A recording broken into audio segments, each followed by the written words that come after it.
Hello and welcome to the Wolf Den Podcast, your home for competitive Digimon TCG discussion and news. I'm your host Nako, joined by my co-host Zenitsu. This week, we will be continuing our discussion for the competitive North American BT10 metagame. We are now available on all podcasting networks, including but not limited to Spotify, Apple Podcasts, Amazon Music. Find us at Wolf Den Digimon TCG.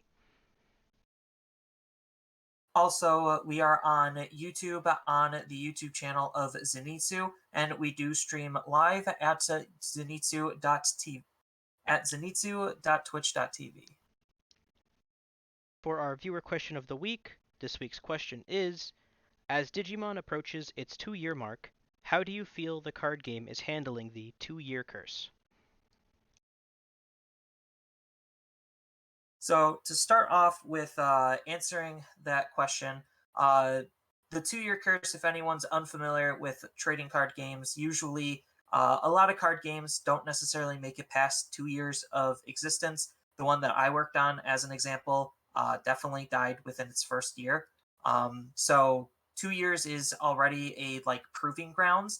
And then anything from the 2 to 5 years is like the establishment of like trying to solidify yourself in the competitive TCG market space. I feel like Digimon is handling this actually with what they just announced over in Japan, which is their first dedicated reprint set. I have my own personal reservations as far as like what they're doing inside of the reprint set. I wish it was just all reprints, but instead they're injecting new cards to kind of force people like me who don't really need the reprints because I already have like a playset of like, literally every single card.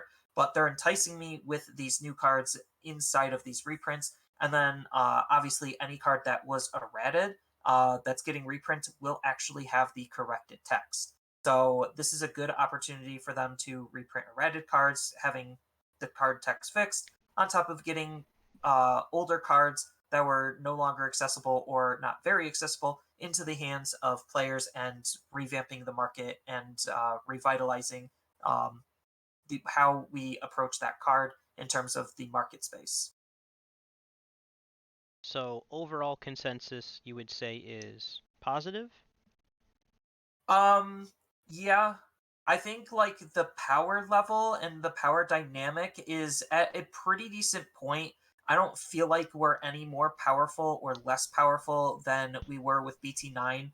BT9 was kind of like not really a ceiling hitting mark, but it definitely was a this is the potential of Digimon, and then they've just been kind of riding that potential, utilizing different types of mechanics and different play styles, and it creates this really interesting rock paper scissors dynamic when they do this type of approach, where everyone thinks that one deck is overly dominant. Then you have a counter deck, and then you have the decks that counter the counter deck but lose to the initial base deck. And I think that having the accessibility of cards on top of just where the game currently is puts it in a really interesting dynamic, where decks come in and out based on the play styles that they want during that time period. So we saw, as an example, BT9 Death X was not a very good card. We weren't a flood wide heavy format. And well, now that we're entering BT10, where there is a lot of decks that want to flood and go wide, now that card becomes more playable. But as we eventually might transition back to a stack based format, now Death X's playability goes way down because now his impact is less because there's less decks and less people running into scenarios where Death X is optimal. So, I think the way that I start my answer is um, with an analogy as far as um, I think Digimon's doing a pretty good job so far, as obviously the game is getting more powerful as we progress further and is almost unrecognizable from its earlier sets, but that's not necessarily a bad thing because, like, using the analogy of a child or like a person, then if you don't see, a 6-year-old for 6 months, they just look, vastly older as or even a younger child. If you're 1 year old and you don't see them for 6 months, they look significantly older than if you look at a 14-year-old and a 14.5-year-old, or a 20-year-old and a 20.5-year-old. And so 6 months, as something gets older, as something progresses, becomes less of a total span of change. So while there has been a significant change, you can't take a deck from 6 months ago and play it today. You will get absolutely destroyed by even some of the most casual decks that were printed in the most recent set. And yet, that's not a bad thing because it has been such a small length of time comparatively that as we move forward, will become hopefully less true, and the decks have fewer, will require fewer individual movements along the power scale to, reinforce sales or redefine new archetypes in interesting ways, and therefore you can just have more of a cohesive support and kind of the greatest hits without making something super tier zero, and being able to make archetypes viable again or re-attack something that maybe this, Digivolution line, like the Akakumon line, and it was one of my favorites from the anime, has basically never been good outside of the EX1. I think Kaku was like saw some very small amount of play at one point, but that whole Digimon line as a concept has basically been just dead every time they print it. It's bad. So there's plenty of room for them to reassess what that deck is trying to do and to make it successful without just making it broken. Yeah, there's definitely still a lot of room for Digimon to grow, reintroduce decks and mechanics, even when decks don't necessarily get reintroduced, like what we saw with D Brigades. Like, just the shift in playstyle can make a deck go from playable to unplayable, and I don't necessarily think that's a bad thing. And then they can reintroduce new cards to revitalize it, like you said, to give it more breath. Like, we've been playing basically the same D Brigade deck since probably BT5. BT5 when we got the blocker one. And then it's just been getting a tiny, tiny bit of like unintended support here and there to just like string the deck along. But it's really going to be hitting its stride in EX3 when we get a whole brand new plethora suite of D Brigades to really revamp what that deck can do and what that deck wants to do. And I think that's a really good growing point for the game. We have all of these base foundation building blocks for a lot of different decks and a lot of different possibilities. And now it's just up to Bandai to start putting things on top of those foundations to be able to, well, have us build cohesive, coherent decks that um, change and fit with however meta that we're going to be entering or exiting. And um, while they have been less of a focus recently, um, with more of the game focusing on archetype than colors, the there still are unused slash underutilized color pairings. So just the entire EX3 Imperial line was very out there, and I remember when it was initially spoiled, for when it was to be introduced in Japan, people were talking about the crazy high ceiling of combo plays that the deck has, but even in a best of one in Japan, the deck kind of really didn't do anything. And while it's a failure on the part of trying to create a new trying to make a deck in new mechanics. Like we've already had Imperial Jogris decks, but what about a purple red Imperial Jogris instead of a blue green? What does that look like? And it wasn't very good, but that doesn't mean that they should stop trying to do something like that, because that's something that I enjoy about having colors in our game, and that um, if you make them different and unique enough to where they don't just become fodder to break, the quote unquote better version of, you can't just run blue green Imperial Jogris and then just add in the purple red dragon mode or the purple red fighter mode and just make it work because of its alternate Digivolution text.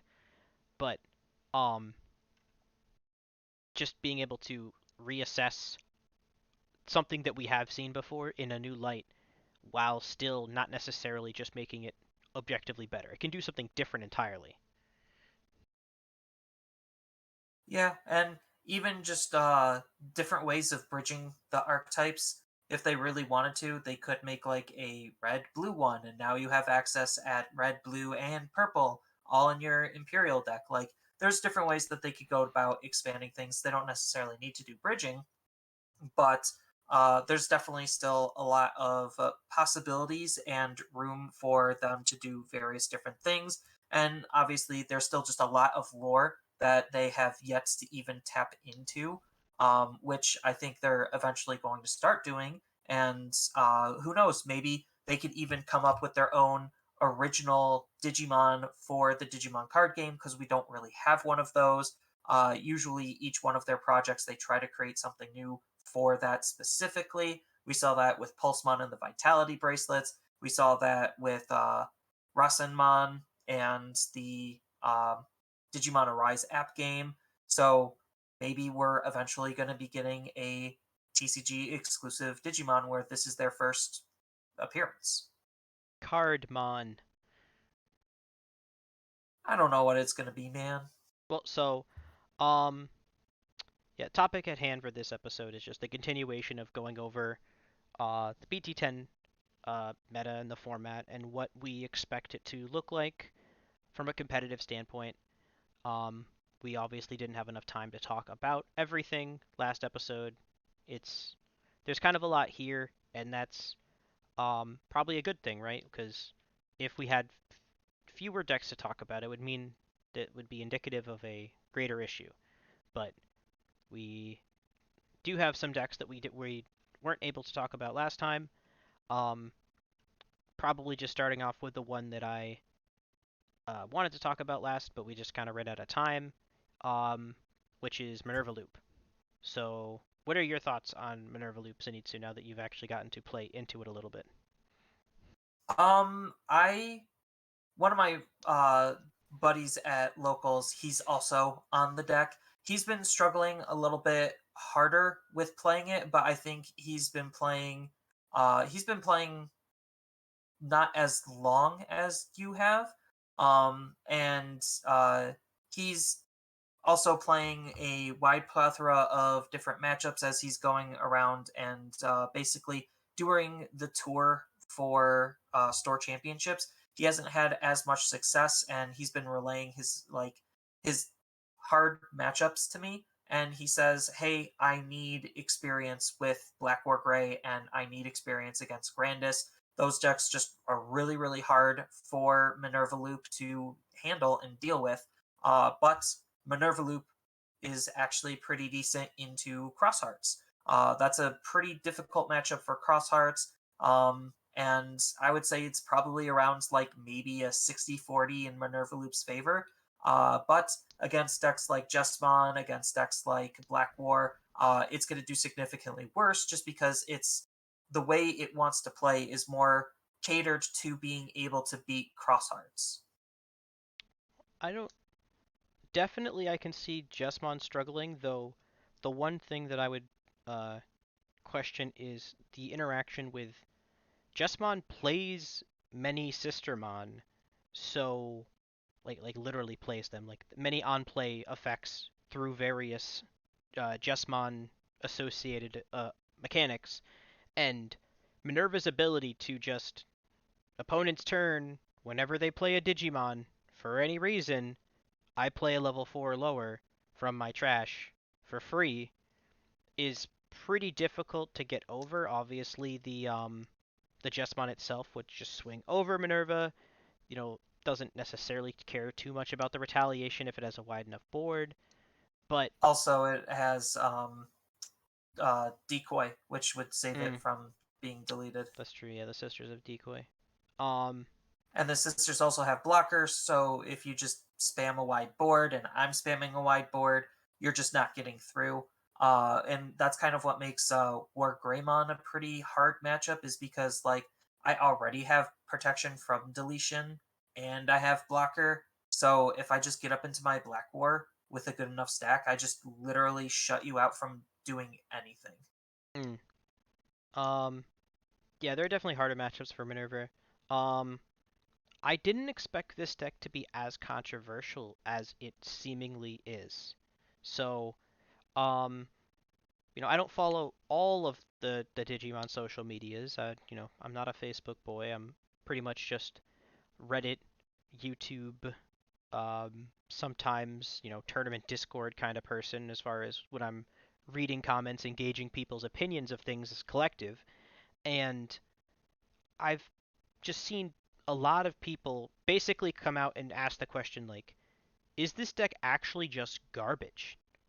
Usually associated with some sort of experience of I played it at my locals and I just got destroyed, or I played into it as my locals and I absolutely destroyed my opponent who was playing it. Something along those lines of like people just genuinely questioning if this deck actually has any legs to it. I think it does. Like, it definitely fits inside of like the rock paper scissors dynamic that a lot of these metas like to form. Mostly, I noticed that these rock paper scissors dynamics form when one deck is like overly abundantly known as the boogeyman. We didn't see it as much in BT9 because BT9 a lot of things was just super high damage out of raising plays, and now that we actually have different play styles to actually dip into, whether you're hard playing stuff, hiding things in raising, or whatnot, like it just creates this rock paper scissors dynamic where it's like, oh, I'm good against this but bad against this but beat this still. And I think like it still has a space inside of that dynamic where it's still a pretty solid deck.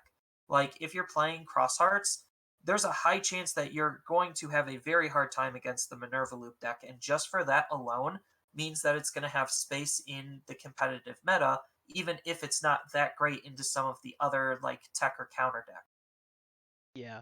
Um, a lot of times, usually for these betas, it does kind of rely upon, as you mentioned, the which decks can do well into the perceived best deck, the perceived like most likely to be played against in an online 9 round event.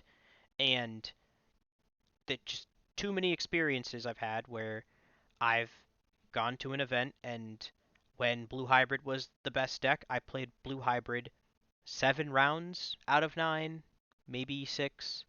Um, or I played into um, Gabuban actually every round, or I played into Metal Garuru 4 times and then Alpha 3 times.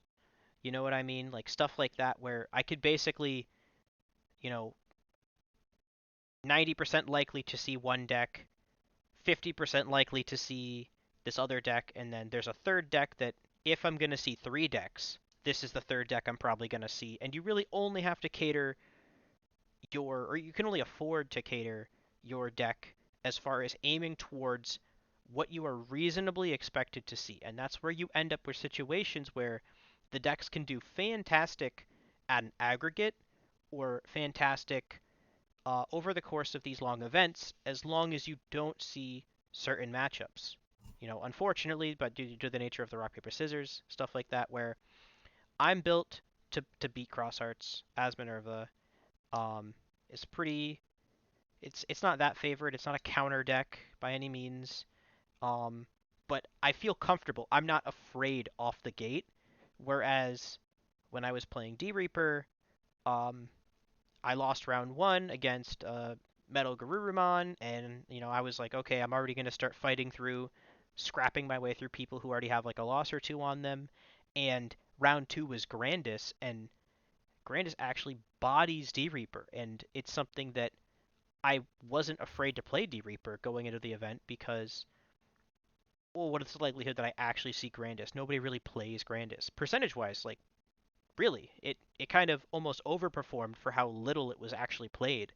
And then I saw it and I was like, well, this is a really bad matchup. I'm probably screwed. I was right. But so while there are decks that do very well into Minerva, I think Minerva also, as we've mentioned in the past, suffers from the idea that it is an unusually high skill ceiling deck in not so obvious ways because the game Digimon as a whole is not very mechanically intense. There aren't too many decisions to be made as a whole. There aren't too many game altering decisions. Um, but with a deck like any deck that utilizes a combo and utilizes specific ordering of events and utilizes using your trash as a resource. Anytime you just shove all those things together, it can be something as simple as throughout Zenitsu and I's, many play testings so far, I digivolve, draw, and I swing, and then I trash something, and I'm like, well, I actually already just lost. I didn't think it mattered. I just threw something away, and now I actually needed that, and I can't get it back. So I lose now, but it was nice. Or you make, weighted, calculated decisions like I have a second Minerva in my hand, but I really need to see a level 5 before I can actually use the two Minervas sitting in my hand. Why don't I discard one of them and then potentially seeing I don't need to keep two Minervas around, as far as I have a valuable hand space, I'm still discarding like Eismon Scatter Mode isn't that much of a card engine as far as it doesn't really add too much to your hand. It just filters your hand. So I have to discard the cards I can't actively use, and I can't be very greedy to hold on to two Minerva. And then as soon as I discard it, I draw for turn, and it's a Cerberus. I'm like, well, now I have one instance of my loop in my hand because I just discarded the second instance of loop. So I missed a whole loop's worth of combo because I just made that decision last turn.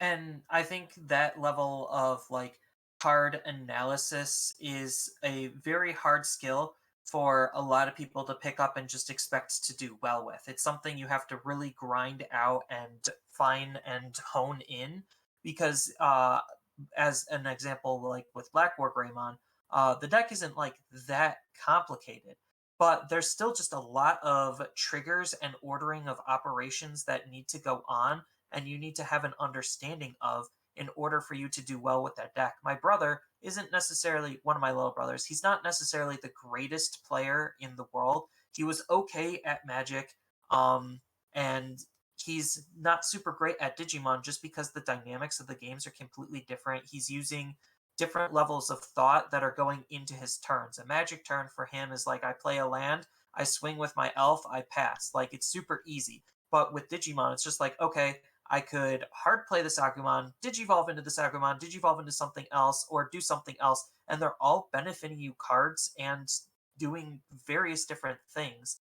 And it's just harder to keep track of and follow. And I think Minerva Loop is definitely one of those decks where it's like it is sometimes harder to keep track and follow what you should be doing, when you should be doing it, and how you should be doing it. Yeah, it is, and I guess I feel like I've prefaced this before, but I am not like a Giga Brain Purple player. I have not played the previous iterations of loop decks. This is my first time playing a loop deck, or a purple combo deck in general. Outside of shout out to but Rio for his tournament winning BT4 promo Metal Garurumon list that I took to an event, and I think I got top 32. But um, so not since then have I played a purple combo deck, but um, just the genuine level of decisions to be made and how inconsequential they feel in the moment and how truly impactful they can potentially be. Um, so my current list at the moment uses a Nidhogg. Obviously you're not trying to digivolve into the Nidhogg basically ever. Um, Absolute worst case scenario is you're digivolving into it for some reason for its effect, but you're saving it and you're discarding it for the one memory when needed. But this deck doesn't really like shit memory, at least like frequent instances of small memory. It's outside of the loop. You have whatever memory you start with. That's pretty much it. So, do I need that memory now? Do I need that memory later? And I need to know that kind of before I start. And I can't just discard it because I only have one of them. And I'm not going to recur it. I'm not going to pull it back with. Call from the Darkness because it's kind of a waste. That's not what it's for. Um, and the deck has some plays that I found just through my actual like kind of just really slamming a stick to the side of the deck and trying to figure out like how is this a good deck? Because I basically only lost my first 5 best of 5s, and it wasn't even close. Like I wasn't really playing the game. Um, and there are just certain lines of play that are just better that don't make as much sense. Like if you have a pretty doomed first hand, uh, slamming a Cerberusmon, not the werewolf mode, but just regular Cerberusmon. Slamming a Cerberusmon for 6, especially against Crosshearts, isn't terrible. It really isn't, because while you're giving them plenty of memory to set up, um, they don't necessarily take advantage of it in a way that just actually locks you out of the game completely. Because if by some, you know, I think it was specifically a play in which I slammed that, and then you ended up over responding, you didn't get rid of Cerberusmon. No, I so like as You gave me like 4 Crosshearts needs memory. to. Yeah, so Crossheart my hand that hand was pretty bricky as well, but Yeah, like the thing with Crosshearts is you do need to set up. Like you are like a lot of other decks, you do need time and memory to set up, but you're not interacting with the opponent's board borderline ever outside of some very small Darullamon. instances of using some options or your tamer to be able to DP minus the Digimon playing the Digimon. But you need all of those pieces to line up, and Crosshearts doesn't always get that. So, like in that example, hard play level 5, there's very little a turn one play Crosshearts can do to actually deal with it and get rid of it. Just as an example of like Efficiently, at least. certain, yeah, certain plays, like I would have to have the God Hand of seeing Darulumon, Fireball, and the Tamer with the 6 memory that they gave me in order to actually be able to punish it. That's 3 separate Or cards that I need in order to deal with their one. or double. You would need to see Or specifically 2 of the Yellow Tamer and 2 Darullamon to play with the Tamer. just one tamer and 2 Darulu, but still, like, Yeah. you don't have efficient ways of removing bodies. You are 100% dedicated to your setup plays to be able to make sure that you could close out games as effectively as you possibly can. And Plus, the crossheart security is pretty weak on yeah, average, so that 6K is actually pretty safe. you And swing with that 6k every time and it dies 1/10 of the time. I was testing Metal Guru into Crosshearts, and I was having some success with Metal Guru for that same style of reason. Oh, they just don't really kill me, especially out of their security. So, like, I was sitting on a 7K level 4 just because I was stuck in one of my games at a store championship, and that was safe. Like that was actually safe to move it out of racing, sit on that 7K and have that 7K be really threatening and obnoxious. And then when I go into my level 5, I just rip their security apart. Like I needed the extra card draw early on. I had the Gabumon that boosted it by 1,000 during all turns underneath it. Like it just was an easy play to make that I normally would not make against various other decks. And um I guess, in the same vein as the previous iterations of loop/combo decks, Minervamon has many flexible deck slots that can basically be catered to what you expect to see and how you want to tech against. The same reason why Commandramon came back and was relevant in BT9 was because the deck was running with half an engine, and the other half of the deck was whatever you wanted or whatever you needed or felt you need in that given moment.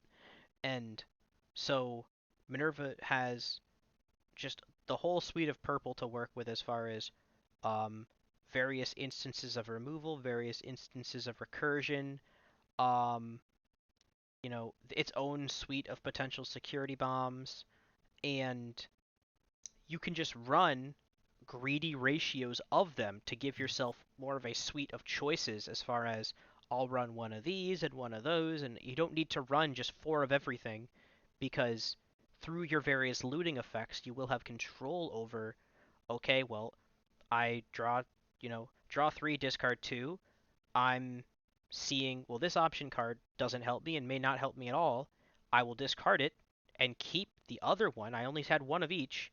Like, I'm just going to keep the one that I need and discard the one that I don't need. And also, I may have just lost the game because I might need it, but um, I also, there are ways to get it back with other option cards or with the Tamer. But um, just to cap off Minerva specifically, because its most abusable position is, as Zenitsu kind of led with, is wide boards. First of all, just straight up turning off the loop. Anyone that isn't aware, um, the Minervamon on deletion to play a level 5 from your trash for free only activates if your opponent has 2 or fewer Digimon in play. Genuinely didn't know that when I first put the deck together because Lilithmon had no such condition, so that was kind of an eye opener. I was like, that's a lot worse than I thought it was, but um, this meta doesn't have too many instances of wide decks, and honestly, once you've passed the 2 threshold of at least Digimon specifically, you're probably, um, as I guess I've been alluding to, you're open to the deck's singular reason for maintaining relevancy of Death X, basically just exclusively shoring up its weaknesses of Minerva's fine if your opponent doesn't have a lot of things, and Death X solves the problem if they do have a lot of things. And the decks that generally will have a lot of Digimon in play, the two most notable is going to be Jesmon and it's going to be Bloomlord. And they are definitely very interesting decks in the meta just because of their flood style and the toolboxing that each of those decks do. Bloomlord kind of just hits like a truck, or at least it's supposed to try to hit like a truck, and works kind of in an interesting way for Green to take into a direction of like what Shivamon was trying to do, but better, where it's rewarding you for your Digimon being suspended, and then it can take advantage of the opponent's Digimon being suspended. And then, not to get too far ahead of ourselves, but looking into the future, we do see that Blue Lord is getting some support. So it's still a deck on people's minds. It's still a deck on people's radars, especially with how short of a format BT10 as a whole as BT10 actually is. So once we get into that EX3 territory soon, then I think we're definitely going to be seeing more of an appearance with Gloomlord, and people are probably just going to be playing Grandis as their premier green deck in the meantime, while they're in that waiting room to play the deck that they want to play. Either that, or they're just going to play it anyway and not care because the format as BT10 is that short. Yeah, I do think there was a small overabundance of hype for Bloomlord based on its results from EX3 in Japan. Um, Bloomlord did see some success in BT10 without the EX3 packages that it receives of additional support, but the the difference is that they just, I don't think, aren't as good compared to the hype they've received as a result of their perceived skill. So Bloomlord right now I, is, I think, just as good as any of the green decks kind of have been. They're not terrible. Like Grandis did fine. It wasn't great. It wasn't terrible. It was a decided, like, I didn't think I had a free win if I played into Grandis, but I also knew I didn't have a free loss either. It was a very winnable game depending on what my opponent saw and what I saw. And I think Bloomlord just kind of falls into that category as well. I think Bloomlord is a little bit more consistent than Grandis, but it doesn't have as high of a ceiling. And it is like we've been saying with Death X, it is a go wide deck, and Death X being like I think the Dex X premier is countercard. way more prevalent Uh, for us than it was for Japan, just because we yeah, we already knew knew. it was going to be, well, we just knew that it was basically the hardest, most consistent, readily available answer to Crosshearts, and everyone's teching against Crosshearts, so they passively tech against Bloomlord, even though they don't play a whole abundance of Tamers. Yeah, and I think this is why like a lot of Jesmon builds, like Jesmon is still a fantastic deck, but it still has some inconsistencies that are really holding the deck back. It's part of it is the fact that we just don't have enough good level fives for that deck to actually use. And then part of it is the fact that we're running a whole bunch of sister mons. Granted, some of the sister mons add their own consistency by cycling or just drawing a card in general, or searching themselves. Um, but the fact that a lot of the decks that are doing well with Jesmon are probably leaning into the GX combo, just because it's really hard for a lot of decks to really deal with GX once they get into it, because it's like, oh, I'm just literally a like 20k ginormous beat stick that then played a couple of sister mons. This, if the sister mons die, I don't care. I don't need them anymore. I am fully focused on my one stack now, and I'm just going to swing for a truckload and then hopefully have reboot before it dies with blocker, and then you just actually can't do anything. Hmm. Yeah, I wish there were a more like based on the design or intended design of the card. It seemed as though it was trying to make a just Royal Knight tribal deck where you splashed in a couple copies of various Royal Knights to then work with the Sister Mons and gain all these various effects. But I think while Jesmon is definitely a lot stronger than it was non-existent.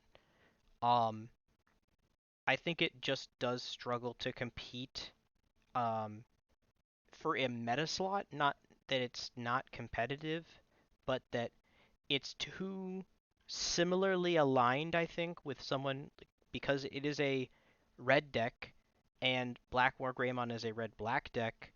I think it struggles in just the people who want to play this style of deck that truly want to play Jesmon over Black War Greymon, knowing that while Jesmon is very consistent compared to what it used to be with its suite of tools, it isn't Black War Greymon. It's worse than Black War Greymon, and it is decidedly worse than Black War Greymon as we move forward. And I think the most consistent measure of whether a deck is played today is unfortunately whether that deck is relevant in the future.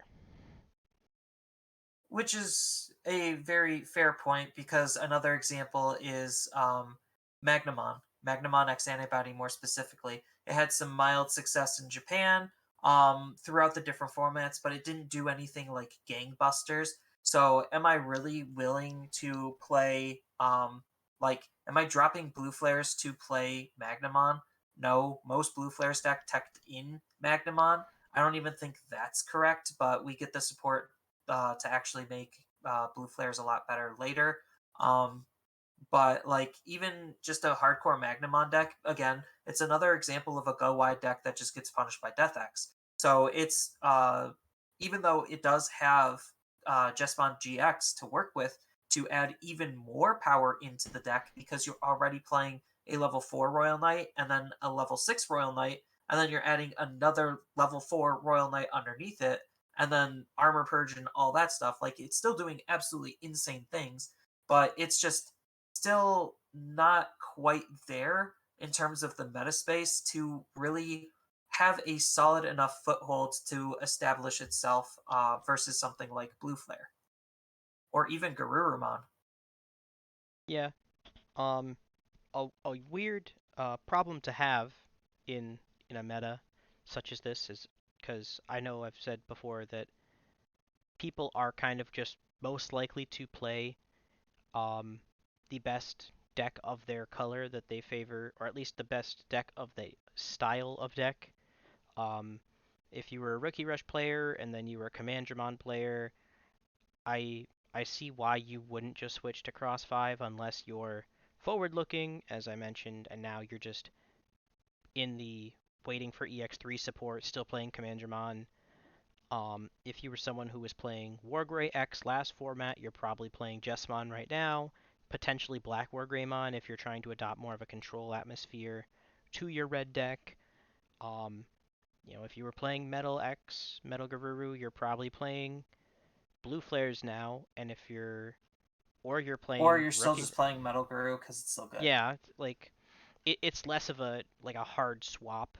Um, Grandis doesn't necessarily become Bloom Lord, but Grandis is still pretty good just because green didn't get as much of a decided upgrade to the point where everyone's just going to switch off and everyone agrees that, the new deck is the better green deck. Um, and you just really kind of see that across the board. Um, so without anything to go over specifically outside of our own um, small experience, I think the easiest thing to do now is before we actually get some tournament data, because I know we're going to have some uh, for next week following this weekend, but um, something to think about now is we've talked about the winners of BT10. Who are the losers of BT10? Who are the decks that kind of just received, a turd in a box? I actually think out of like the big competitive landscape, D Reapers kind of, uh, it really took a huge hit. Like, because there's more decks introduced that counter it or just naturally play against it very well. It just is not gonna be doing as well as it once did. Like the format didn't get any faster or any slower. So tempo wise, it's still a very fine deck. It's just, oh, now there's Black War Greymon and Jessamon that do very well against it, plus on top of a lot of decks already teching in Death X to be able to beat Crosshearts easier. Well, that also just happens to do well against D Reapers as well because they are another go wide deck, and we haven't really had a punishment for go wide until Death X. So it's just another card that kind of it's another deck that gets hit in the casualties of war. That is Death X, and that's not necessarily like a bad thing, but the fact that there's also just no usable new tools for the deck to adopt to make it any stronger also is not helping its cause. Yeah, it was something that I know we had talked about where in the back of my mind I was thinking, does this really get that much worse? Does D Reaper can I just play D Reapers? I mean, coming from the original joke at least as far as the list I was using was actually taken from BT10. It was 100% a BT10 legal up-to-date list. The list I was using that I adopted was taken from it won a BT10 event in Japan, a larger one of their Ultimate Cups or Evo Cups. And um so obviously the deck has, but I think as you mentioned, our meta is preemptively teching against Death X or against Cross Arts, and as a result, Death X is like I've seen Death X in basically every list, and I know I joked about it with you, but it might genuinely not be wrong to just put one or two Death X in actually every deck. Cross Arts already runs two. Um, just put two Death X in Blue Flare. Put two Death X in Black War Greymon. Put two Death X in Jessmon. Just everybody gets a Death X, maybe one for like the more extreme cases, but because it basically is an option card, as people have associated it with. It's a level 7 that hard plays, so you don't need any color requirements. You don't need to digivolve it. There's no conditions for its use other than my opponent has a wide board. So, And I think like we also have some pretty interesting other tech cards that people could think about adopting.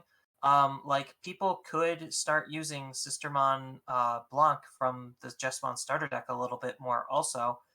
Even though it is a white Digimon that's mostly trying to interact with Royal Knights and Huckmon specifically, the fact that it's just a generic on play draw two discard one is still just really really good. Like we've seen lists in BT9 where they were trying to tech in searchers for that same exact style of reason, where it's just like, oh, it's just a card that's filling up a slot that just says draw a card as a hard play Digimon.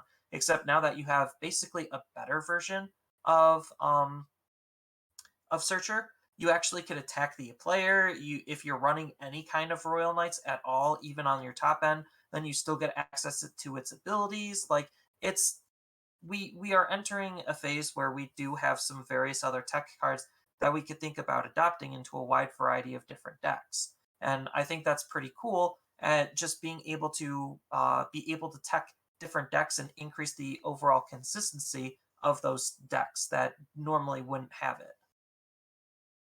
Yeah. And so while I think our meta is going to be very diverse to start with, as we mentioned, there are not many decks fall completely out of tournament viability outside of maybe T Reaper, though again, it still feels weird to say that because the deck I I don't think it used has yeah, literally was a BT10 list. I don't think it has that bad of a Cross Hearts matchup. They're both trying to do very similar things. mm, And if they still see their gatekeeper against Cross Hearts is pretty much dead in the water. mm, So it's not like it's like dead against Cross Hearts. It's just it's doing worse against all of the other decks that aren't Cross Hearts. Whereas before, it was still just actually decently positive into some of those matchups if it wasn't granted.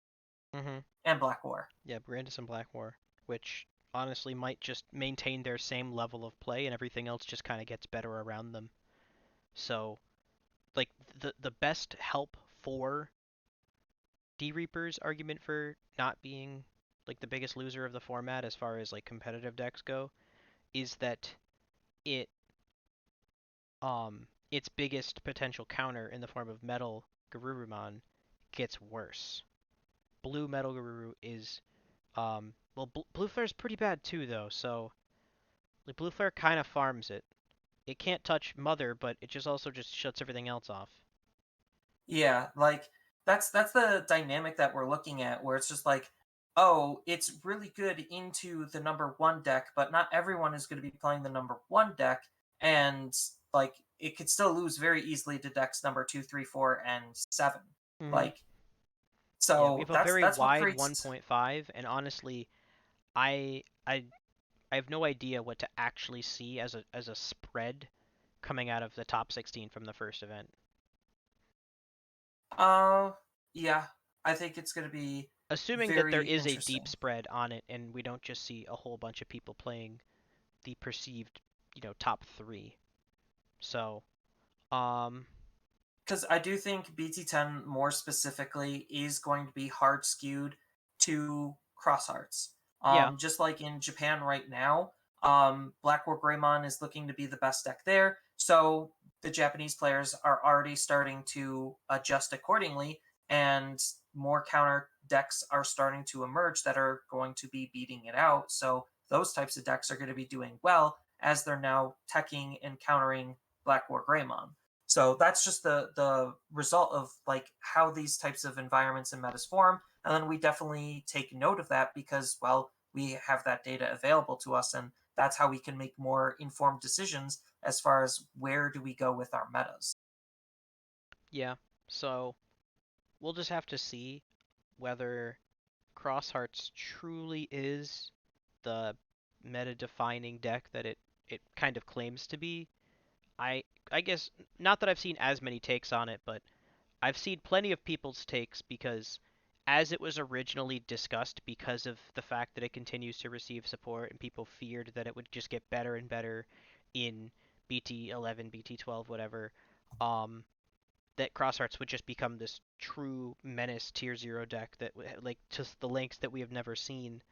Um I think Crosshearts is potentially the most fair best deck of the format if that makes sense. Uh, I actually think it does.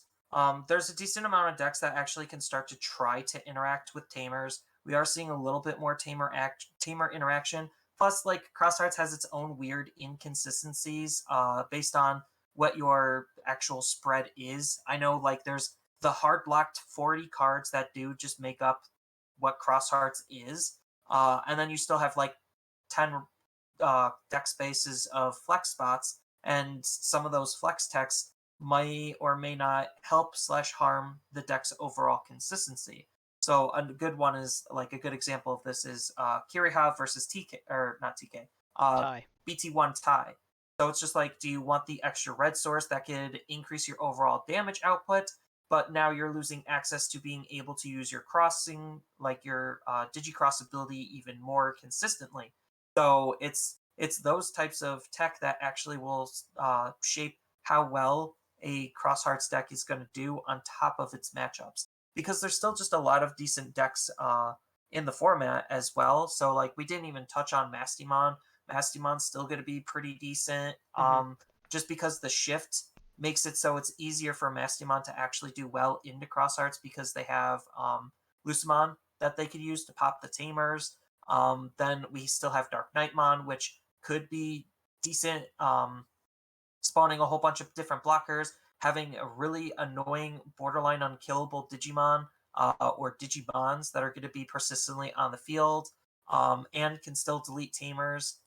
Then we have Security Control, which is Security Control. It's just annoying as all heck, and just basically trying to ride out Cross Arts and hope they run out of steam while they're slowly passively recovering because they're not actually going to be killing a lot of Digimon. But the fact that they do have Chaos Degradation does matter because you could really ruin Cross 4 and Cross 5 that way just by tucking them in, and then all of those sources go to the trash when they normally would have gone underneath the Tamer instead. So there's still just a lot of different ways to be able to counter Cross Hearts, and that's just scratching the surface of it. Yeah, and we're really in the long haul for this one because while we did, it does feel like we're about to get a new set basically next week. EX3 doesn't change too much, and it's just BT10 plus. So for That's the usually been the remainder of nature the of EX year, sets. we're still working with a base that is still BT10, and there will be time, assuming people care to, experiment with the BT10 slash EX3 competitive landscape, potentially extending all the way through to the end of the competitive season entirely, depending upon what Bandai wants to do regarding the legality of BT11 the day before Nationals. So It's not the day of, it's the it's like the week week before. before. You're right, but there's some precedent that some events were held the day following and or the day of release of a new set, and that set was legal on that day. So, I um, think the really weird thing about that, sorry to shift to Nationals talk, is the fact that there is the travel factor. So, like, you really have to get your cards borderline pre release slash day one, and you're going to have to factor in the fact that you're going to have to travel. So I have no idea. There is precedent where it's probably going to be BT11, but they could say it's just too much for of us to ask for the player to make sure that they have their cards, because some people order online and whatnot and try to rush delivery, mm, um, and they just might miss it, and that could and impact like yeah, their traveling and if their ability to actually play BT11. depends on how much Bandai wants to showcase BT11 itself, and whether they would rather us have a somewhat scuffed BT11 tournament because some players in attendance weren't aware that it was going to be BT11 and they have BT10 decks or EX3 decks, and some people have some BT11 stuff but not enough to where they're running like exactly the list they feel optimized.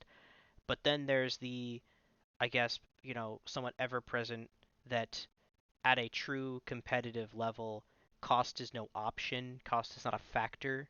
We're exclusively working within the confines of the game and winning at all odds, so people who want to have access to exactly every copy of their BT11 cards that they want for Nationals, assuming that it is legal, will, because they are the most competitive players. They will get their cards at pre release, they will trade for them, they'll pay pre release prices to get them ahead of time, and it's not a new thing for a card game to be, in some ways pay to win because Death X is a better card than basically anything else that it does, and it is an expensive card. They could make it cheap, they don't. It's the world we live in. I mean, who knows? It might be appearing in the reprint set, but we don't know Or what that's going to entail. yeah. So, um I think that's all we have for the BT10 competitive landscape. We'll have more specific discussion for next week once we have some data to work with, and Zenitsu and I have some more games under our belts of actually getting to play BT10 a little bit more. Um, so we'll definitely be able to delve into that as far as the topic for next week.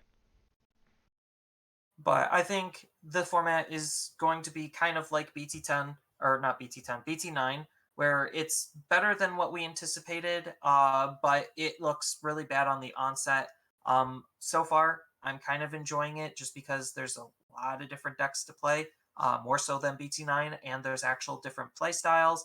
But we'll see how the events actually shape up and the impact that BT10 is going to have as a whole. And with that, I'll go ahead and close it out. Thank you for listening. Goodbye.